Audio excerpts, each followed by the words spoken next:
Naibebenta ho nila yan kasi alam nilang pagkakakitaan niya ng mga marketing eh. Oh, di ba? Gagit, pangalan. Kasi magugulat ka pag tinawagan ka, alam ang pangalan mo eh. May nagtanong sa akin, Sir Rai, good day po. Allowed po bang mag-email or kumontak sa companies ang mga olas para lang sabihin na may utang ka sa kanila? Alright, maraming salamat po sa panibagong katanungan na ipinadala niyo po sa akin. Pero bago ho natin sasagutin, imbitahan ko ho muna sana kayo na pakisuportahan po sana yung aking mga social media accounts sa YouTube, Facebook, and TikTok. Okay. Ang tanong nyo po no is kung allowed po ba na mag-email, kumontak yung mga ola sa company po na pinapasukan po ninyo no para lang sabihin na may utang sa kanila. Pinakamadali yung sagot diyan, hindi ho po pwede yun, no. Hindi ho kasi nila po pwedeng dapat. Kumbaga, walang sino man na may karapatan na ipagkalat na mayroon kang utang. Kasi alam niyo naman ho ang ano dito sa Pilipinas pagka yung yung connotation pagka may utang ka, 'di ba? Kumbaga napapahiya yung mga tao. So, yun ho kasi yung ng Data Privacy Act, no? Para ho hindi mapahiya yung tao kasi um pagka kasi nagsiwalat ka ng information, no, tungkol sa utang, mapapahiya ngayon 'yan, lalo pagka hindi pa nakakahulog. 'Di ba? Kasi ang iisipin ng ngayon ng mga tao, no, na may utang ka at di ka nagbabayad. So ngayon, ang connotation is tinakbuhan mo, binalasubas mo. Ganun, mahirap kasi dito sa Pilipinas, ganun eh. No, unlike ko kasi sa ibang bansa, wala silang pakialam diyan. Ano po, hindi siya ganun ka big deal kasi kagaya ho sa states, no, nag-aaral ka pa nga lang may utang ka na eh. Oh, yung student loan, ganun ho ang gobyerno nila doon, pinauutang na kagad. So, kumbaga, ang mga tao ron sanay sa utang. No? Tsaka kasama ho sa curriculum nila o sa pinag-aaralan nila yung yung financial literacy. Unlike dito sa Pilipinas kasi, hindi ho kasama yun. Kumbaga, tayo, pagka-graduate natin, bahala ka sa buhay mo. Alamin mo kung paano ka mag-budget ng pera mo. No? Which is dapat kasama ho sa curriculum yan. No? Kasi, ang hirap po nun eh, 'di ba? Para kang bagong hatch na itlog, no? Pagka-hatch mo, nakakatayo ka na, nakakain ka na mag-isa, pinakawalan ka. Wala kang kaalam-alam sa buhay. So, ganun ho ang nangyayari sa atin. Kaya, marami ho ang nalulubog sa utang dito sa Pilipinas. Dahil nga ho, kulang sa literacy o kulang sa kaalaman, no, sa finances, no? Kasi hindi naman ho uubra na pagka ikaw graduate ka, meron ka na ba kaagad na budget na pang araw-araw mo? Hindi, kasi hindi naman ho lahat ng magulang may kakayanan na bigyan ng puhunan or pambaon yung kanilang anak eh. Di po ba? O maski nga ho pagkuha ng requirement yan, ipangungutang pa. Totoo po yan, inabot ko rin ho yan eh. No, inabot ko ho yan ganyan na um, magre-requirements na lang ho ako, nanghihiram pa ho pat ang magulang ko. Di ba? Talagang, hindi man ho nila sinasabi sa akin, pero ramdam ko yun. No, kaya nga ho, kaya ako, ginawa ko, nung nagkaroon ako ng hanap buhay, pinilit ko ho talaga na kahit papaano, makatulong sa aking magulang. Kasi talagang, dugot pawis ho ang ginawa nila. No, para lang ho kami magkakapatid, papagtapos. Maiyahon ho sa kasi yan ho ang isang way ho para makaahon ka sa kahirapan eh. Kasi makapagtapos ka, iba ho ang may tinapos. No, kaya ho ako pinilit ko talagang tapusin, no? Kaya nung mag-graduate ako, ayan.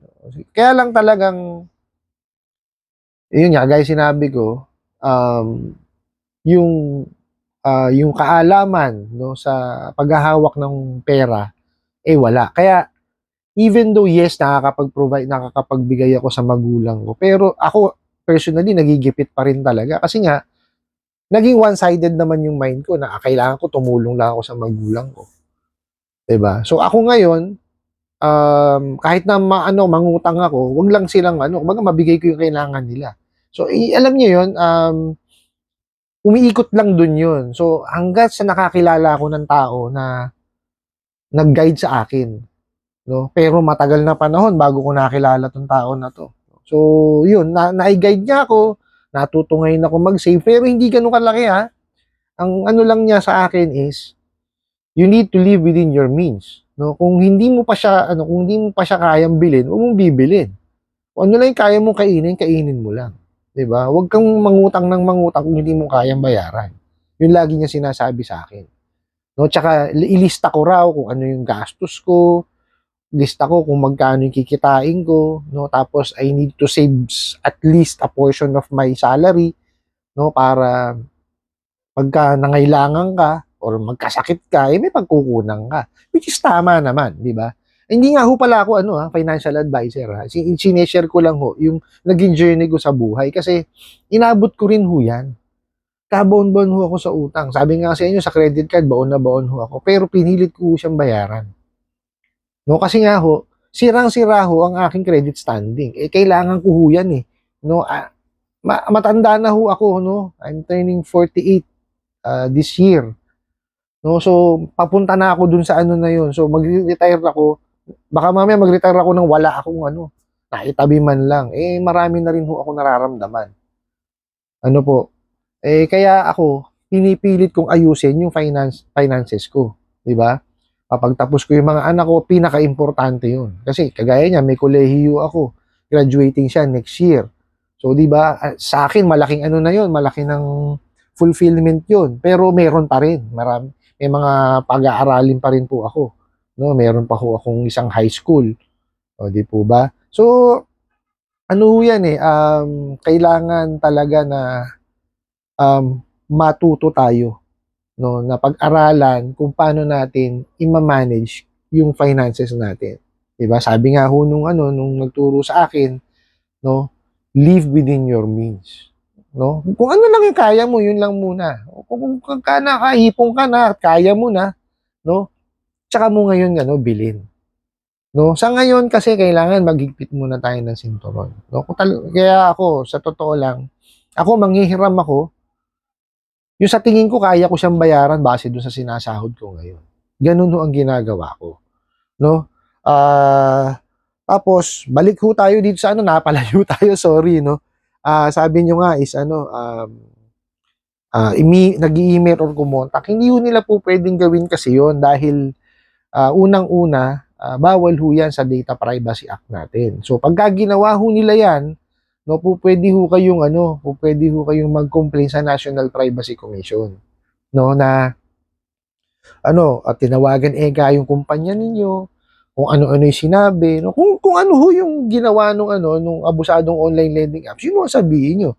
Pagka ho yung nag-email, sinabi na, itong si Juan de la Cruz nangutang sa amin ng ganitong halaga, ito ang due date niya, hindi niya pa. Bawal ho yun. Yung dinitalye, bawal yun. Hindi nila po pwedeng gawin yun. Pero in-email lang na, to meet my concern, dyan pa ho ba nag-aatrabaho si Juan de la Cruz? No? From ganitong kumpanya. Kung ganun lang, wala akong problema yun. Okay lang yun. Pero kung siniwalat ho lahat, yung detalye ng inyong utang, hindi ho tama yun. May privacy breach po doon. No? Bawal na bawal ho yun. I-complain nyo ho sila, unang-una sa National Privacy Commission, pangalawa ho sa SEC. Kung ano man ho yung mga proof nyo, yun, pwede nyo siyang picturean, no, at i-attach nyo dun sa inyong complaint. Ipapatawag ho ni NPC yun, no, ng National Privacy Commission po natin, no, tapos meron yang parang preliminary hearing, whatever, no, kailangan umattend kayo ron. Hindi po pwedeng in-email nyo lang, no, kailangan tuluyan nyo siya. No, kasi may mga nare-revoke ho yan, no, may mga nasususpend, no, pagka ginawa. Kasi bawal na bawal ho yan eh. Tingnan nyo nga ho ngayon na ang mga establishments, may mga sticker na po dapat ng National Privacy Commission kasi ho, aminin na ho natin, lahat ho ng mga negosyo sa Pilipinas, kumukuha ho ng mga detalye, pangalan, address, cellphone number, no? Kailangan ho yun, intact yun, hindi lumalabas yun. Ito nga lang ho, di ba, nung nakaraang pandemic, bago ka ho makapasok sa grocery, O di kaya sa mall o kahit sa ang restaurant pa. Magsusulat ka muna ng pangalan mo, email address, tsaka ng contact details. O di po ba? O. Kailangan yun, hindi lumalabas yun. Kasi ano yun, vital information mo yun eh. Di ba? Yun lang yung telephone number tsaka email. Kaya kayo magtaka kayo kung wari meron tumawag sa inyo. For example, kailangan mo ba ng pera? Oh. Magtaka ka, pas kanino nang galing ang number? Paano na naman ang number niya? Nang hula lang? Oh, di ba? Malamang yung galing yun dun sa mga ganun eh.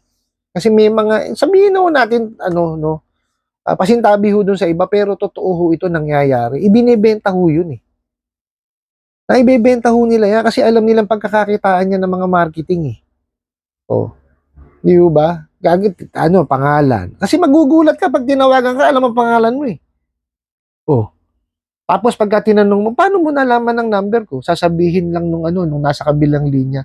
Ano ho, ni-refer ho kayo nung kaibigan nyo? Sino kaibigan ko? Hindi naman nila masabi. Di ba? Ako, nagagalit ako pagka ganun ang tawag sa akin eh. Sasabihin, may offer ho kayo na gano'n. No offer, wala akong ano dyan. Di ba? Ang concern ko, paano mo nalaman yung detalye ko? Paano mo nalaman ang contact details ko? At alam mo pa ang pangalan ko, kumpletong pangalan ko, di ba? Masyado siyang ano, masyado siyang nakakapagtaka. Kaya ako pinaano ko yun, sabi ko, sinasabi sa kanila, tanggalin nyo sa sistema nyo yan, sa system nyo. Pagka tinawagan nyo pa ako, didemanda ko kayo kako. O meron tayong Data Privacy Act. Ginaganon ko ho.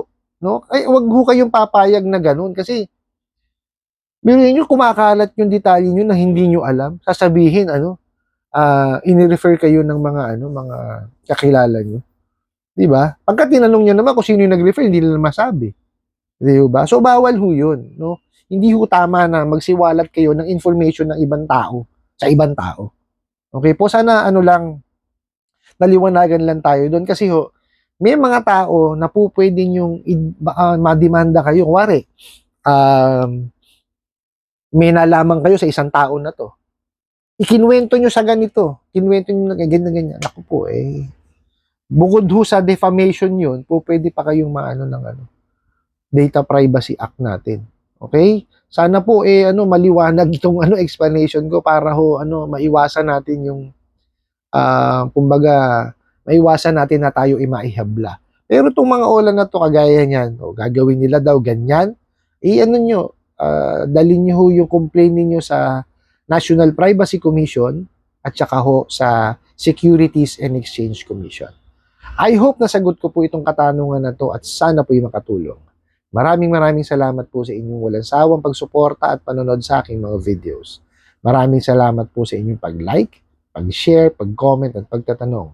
And kunin ko na rin po itong opportunity na to na imbitahan po sana kayo na pakisuportahan po sana yung aking mga social media accounts sa YouTube, Facebook, and TikTok. Hanggang sa muli po, yun lang.